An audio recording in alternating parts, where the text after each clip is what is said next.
Good evening, everybody, and welcome to the Press Box. I'm your host, Cee Will. Today, we're going to do a recap of the Razorbacks' disappointing loss to the Alabama Crimson Tide today. The Razorbacks lost by a score of 24-21. They were down 24-6, and they stormed back. Had a chance to possibly either tie or possibly win the game, and didn't happen on the last drive. Alabama was able to hold on to the victory. The loss drops the Razorbacks to 2-5, so they have 5 games left in the season, and they have to win 4 games to become bowl eligible.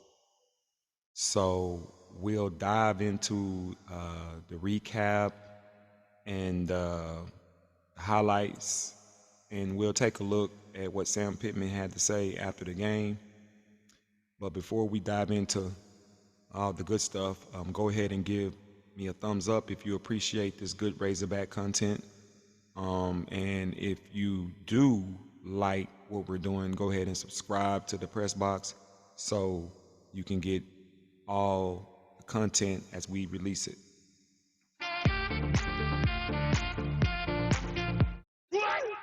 Okay, so what we'll do is we'll go ahead and we'll take a look at the recap of the game.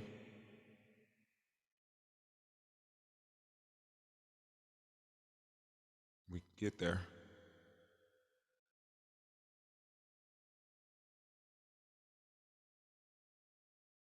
Okay, so we see what ESPN had to say. Number 11, Alabama holds off Arkansas.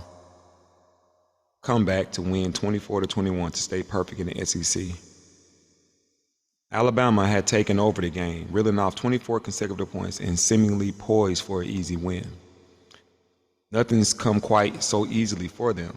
Jalen Milroe passed for 2 touchdowns and rushed for a third as the number 11 Alabama Crimson Tide survived a second half Arkansas rally in a 24-21 victory over the Razorbacks Saturday. Crimson Tide 6-1, 4-0 in the SEC Conference blew most of an 18-point third quarter lead before summoning a big final drive to keep KJ Jefferson and the Razorbacks offense off the field. The celebration for a close win also seemed muted. We should be dominating games rather than just winning them. There's a difference, Alabama offensive lineman Tyler Booker said. Well, they don't have any respect for us. Obviously, they felt like that we should not have posed any threat. The Tide remained the only SEC West team without a league loss, but they're not coming in dominant fashion. Alabama had to recover a late onside kick to hold on for a 26-20 win over Texas A&M a week ago. This time, the offense recovered from 3 straight 3-and-out possessions to milk the final 5:19 off the clock. Coach Saban said, "We had the resilience to take the clock at the end of the game and not give the ball back." He got his 200th win. So now they're going to talk a little bit about the Razorbacks. KJ Jefferson, meanwhile, stepped up his play after halftime, completing 14 out of 24 passes for 154 yards and 2 second-half touchdowns. Coach Pittman said, "We knew it would be a tough task for us, but we wanted to be in the fourth quarter with an opportunity to win it." And they was able to do that. And I want to go ahead and just give them a round of applause. Another round of applause for the effort. So we'll take a look at the stats so we can kind of see how the game went.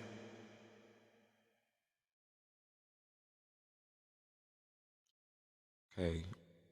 Arkansas only had 13 first downs to 18 for Alabama. Arkansas 4 for 14 on third downs. Alabama 6 for 14. Total yards, only 250 yards of offense for the Razorbacks. That's anemic. Can't believe that they can't get 300 yards of offense in no games. Alabama 415. Arkansas only passed for 150.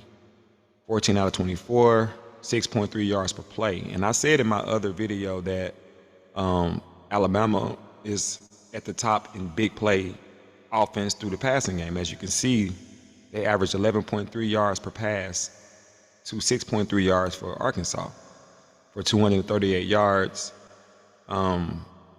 Arkansas only ran for 100 yards for 2.8 yards per carry. Alabama ran for 177 for 4.2. Only 2 penalties for the Hogs and no turnovers. Both teams had the ball equally, and Alabama had a few more penalties. So, as you can see, I mean, offensively, we're just not any good. I mean, we had a rally, but we're just not any good. And it is disheartening to see that, from a team with so much potential, a team that had, some expectations this year with the pieces that they brought back from last year. So, yes, that signals, I guess, the moment where we're going to take a look at Coach Pittman's interview. I believe we had it. No, we're going to look at the highlights. We're going to look at the highlights of the game. One second, please. Give you a little theme music while I get it ready. Okay. So I'm sharing my screen, and we see the highlights start. Told us his mechanics are better this year, more of a student of the game. We'll see how he does here on third down. It was actually a good job of KJ stepping up into the pocket. It's the tight end Ty Washington, who before last week. Cam Little is a plenty stud. of leg, and it is money. Wow. Cam Little. Second and 15. Leg. Give to McClellan with room. Up to the 30, stiff arming. Defense played great. Jace McClellan, who had over 100 yards in the win against Ole Miss. They did with give the up some fundamentals has led to some real struggles running the ball. Milroe hit and sacked. And Jackson had and it's Landon Jackson with the takedown, his third sack of the season. Off to a good start here. Let's see what Jefferson does on third down and 2. He's got a completion and a first down to Andrew Armstrong. I really like a guy that at Texas A&M Commerce couldn't even get on the field his first 2 years. The Alabama 40 here in the opening quarter.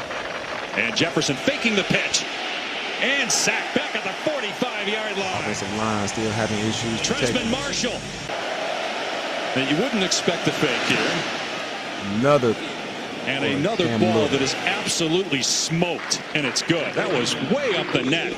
But Alabama cannot be backed up in their own area.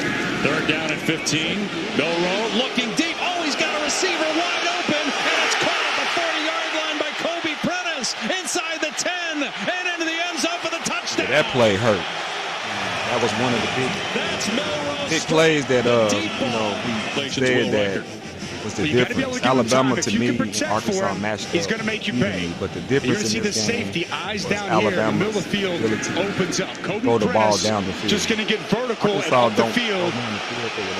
Arkansas safety grabs the underneath route. Nobody there. Jalen Milroe with the right read and a dime down the field. Short.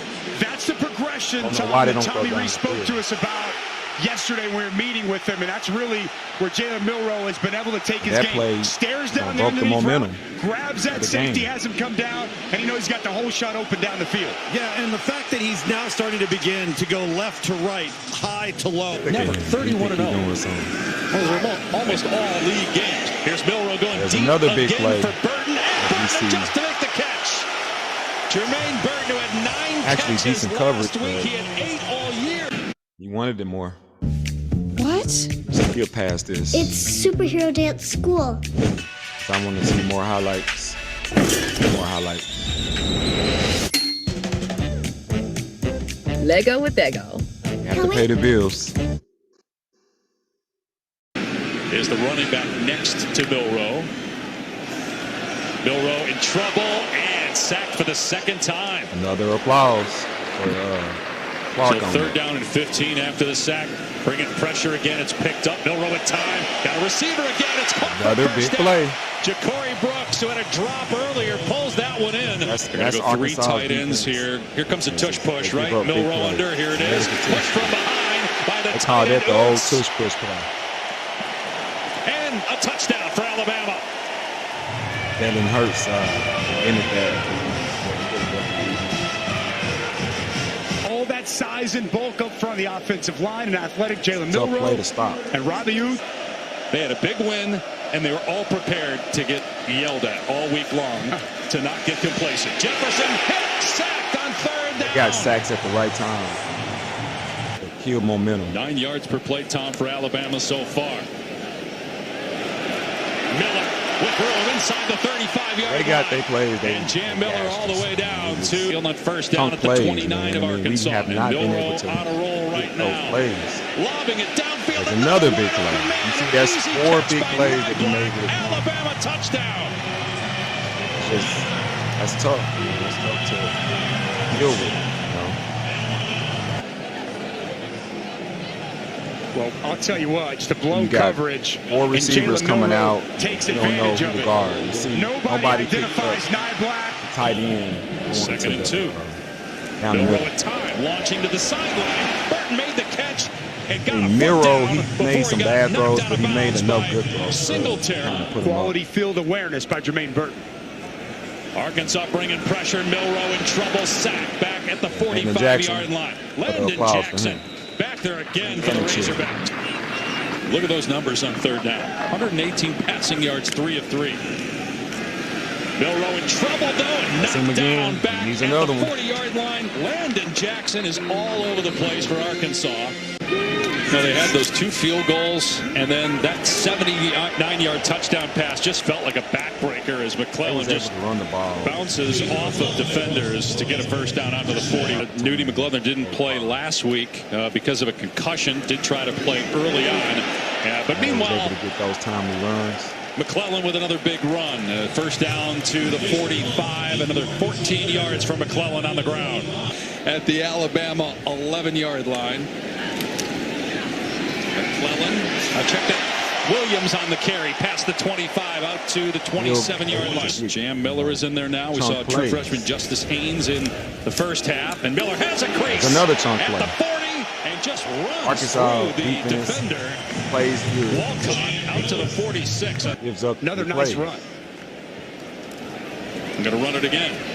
There's another chunk right up the middle. And Williams is inside the 30-yard line, and run out of bounds at the 20. Those type of plays hurt. They were still able to and no problem for the all-time leading scorer in SEC history. And it's an 18-point lead. So let's take a look at Arkansas here. I think this is where they started. Arkansas has not scored since the middle of the first, and they don't have a touchdown yet. Jefferson. Not yet. Oh, yeah, he broke out of there. Trying to get out of there. And finally is tackled. Terrion Arnold was holding on for dear life and eventually got the quarterback to the ground. On 2nd and 10.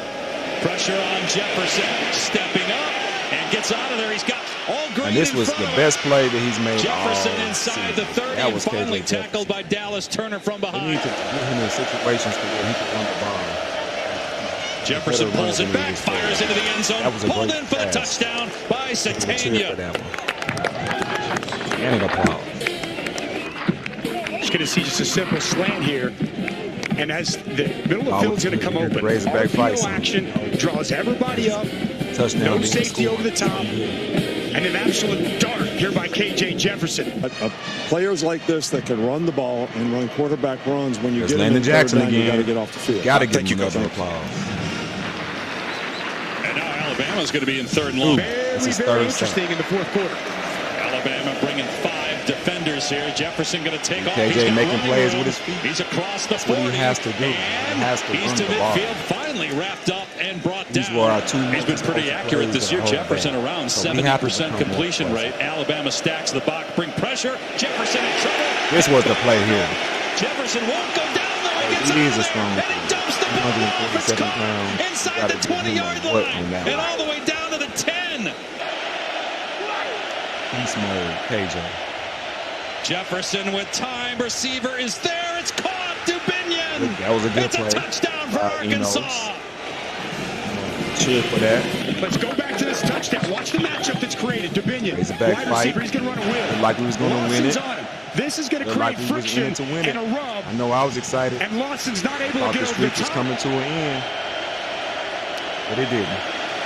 Jefferson fires and diving. Long play. Is Armstrong getting in for 2 Long points. play by Armstrong. I really like Reaching it. out at 6'4". Coach Sam Pittman with that leg to get it across had to the make it a momentum 3-point game. After that loss to Texas week 2. This was it here. Going to keep it on the ground and a first down and more for A.J. Green. Why didn't we see more of A.J. Green? 30. Well, they're A.J. getting some Green movement up still front. has the most yards out of all of Late our in the running backs, but he doesn't play. Jefferson to the air.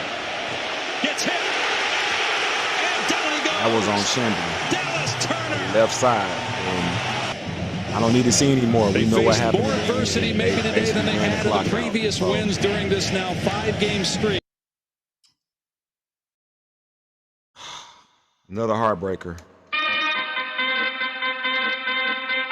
So, yes, it's tough being a Razorback fan right now. I mean, how many times are they going to lose close games? It's like, I don't know, it's a bad omen or something over the university football team, because it's just every week it's the same thing. I mean, they play their hearts out, and then when it comes down to winning time, they find a way to lose the game. And it just, I feel bad for them because they really deserve to win today. They didn't make any mistakes. Penalties were down to only 2.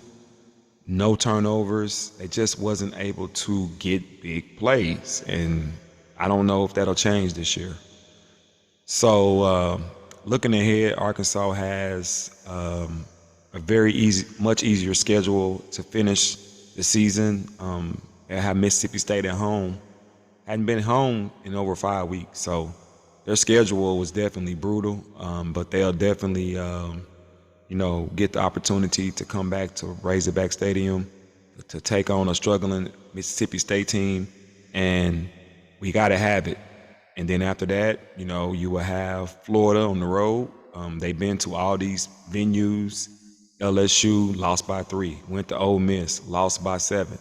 Went to Alabama, lost by 3. So none of those teams, Florida is not better than none of those teams. So it's not a matter of whether or not they're better than the Razorbacks. Razorbacks have to play winning football. I mean, you have to learn really fast, because that's a winnable game. And then you come home and play Auburn, and then you have homecoming against Florida International, and then you finish up against Missouri. So Missouri is playing some good football, definitely. But if you win 4 in a row, you will bring 4 games of momentum into that last game at home, and you might can, turn the season around and go 7-5. I know a lot of fans can't see that,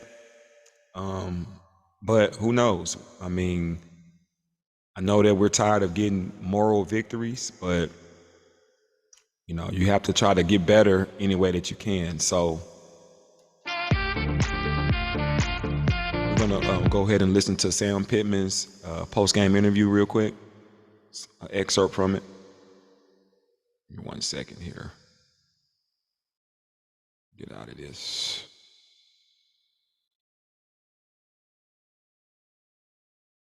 Okay.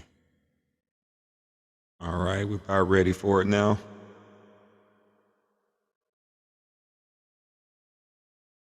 Well, thought we were. Okay, there we go. Got it.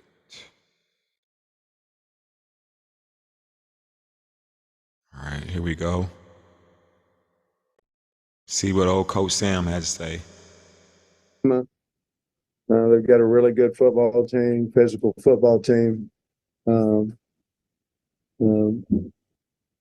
Milroe threw the ball really well at times, and their defense is really good. We knew going into the game that they were really good, very stout. And coming in this venue, we knew it'd be a tough task for us, but we wanted to be in the fourth quarter with an opportunity to win, and that's what we were. And congratulations to Alabama.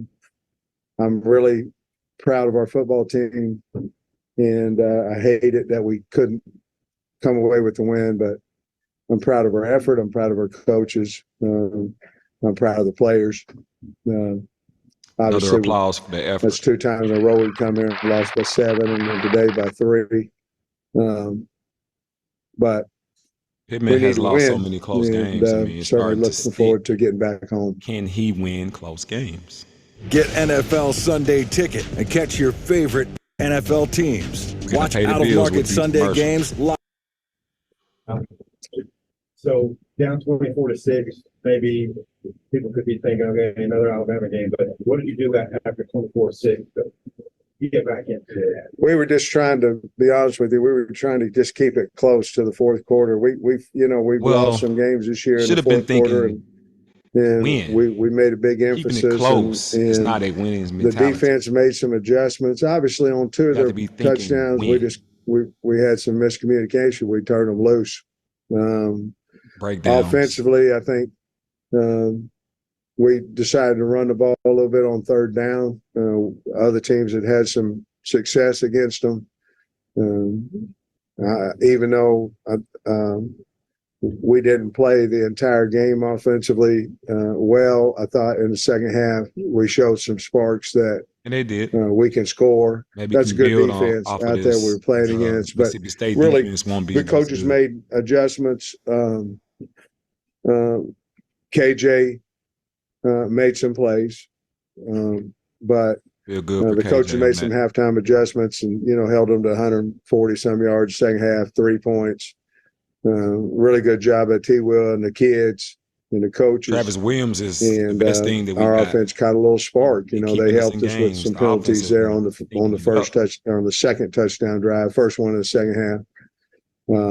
But we just couldn't close it out. We got the ball on the 6-yard line, needing a field goal to tie, and unfortunately, it was wide open, and the Binion, just couldn't keep his cleats on the one, and how did the Binion slip on that play? At least to get a field goal. He had about 30 yards of field. Just never meant to be for the Razorbacks. First thing you did this game, and then I know you touched on the defense. Just you had a lot of guys banged up, some key guys missing, but defense really came together, especially in the second. Yeah, it just tells you about, you think, oh my Lord, this guy's out, this guy's out, this guy. If you have guys that, we obviously have better depth now than what we've had in the past, and I mean it showed. And but you have guys that want to play, capable of playing, and things of that nature. It shows you can do a lot if you don't make a lot of mistakes, and we were fairly clean today. Landon, I just went and saw him right before I came in here. What a game. And dominated. He continues to get better each week. But just what a game. And Milroe's a hard guy to get on the ground, but we were collapsing the pocket pretty well, I thought, and not allowing him to take off. He didn't take off and run on us too much today. But I thought Landon played his heart out. A lot of kids did. He just got some really good results with 3.5, 4 sacks. Dominated. I've never seen him play that well. Maybe he can continue that. Went to get some more rehab. Obviously, no Rocket. He probably won't come back. 100%. I mean, maybe he will, but we know that he's not. So I have no idea when he'll be back. Hopefully, they can give A.J. Green more carries. Try to figure out the balance between the Binion don't like the BYU game last year that A.J. Green has, and I think Pittman likes the fact that again he finally had success, big success on the yardage. So they and that kind of motivate. I don't know whatever gets you motivated, gets him motivated. And then he was dead to rights on that one, and then came out of it, made a big play, went down and scored off of it later on. But it was just two teams fighting their butt off out there. Coach seemed to be, dealing with it pretty good. Tough losses. What do you tell your guys? But the one thing that we see is that they're still playing hard for him. So many people talk about his job. Well, the first thing that they are looking at is whether or not the guys are still playing for him. And they are. With every loss, he still has control over the team. And that's a good thing because the team hasn't give up. And we know that tough times don't last always, but typically people will give up before they get through it. So hopefully with the tough schedule behind them and they are entering the lighter part of the schedule, you know, the fact that they didn't give up will pay off. But Sam Pittman knows as much as anybody that he has to win games. He knows that moral victories will not keep him his job. So at some point he has to start winning. And as I always say, I mean, I like Sam Pittman. He's for the most part, a rather honest guy. Great coaching principles in terms of, you know, how he stands by his players for the most part. And, you know, he's, you know, a get it in the mud type of guy. You know, he's not, you know, with all the razzle and dazzle like a Coach Prime or somebody like that. You know, he kind of reminds you of the old school principles, and you got to appreciate that. But it comes a time where, you know, you have to win games. And we'll see if the Hogs can bounce back and try to get on the roll so they can finish the season out strong.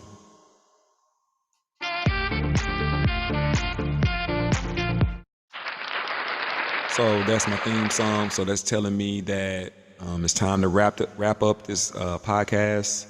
And again, I want to thank everybody who stayed around to watch the whole podcast, the recap, the highlights, as well as Coach Pittman's press conference at the end of the game.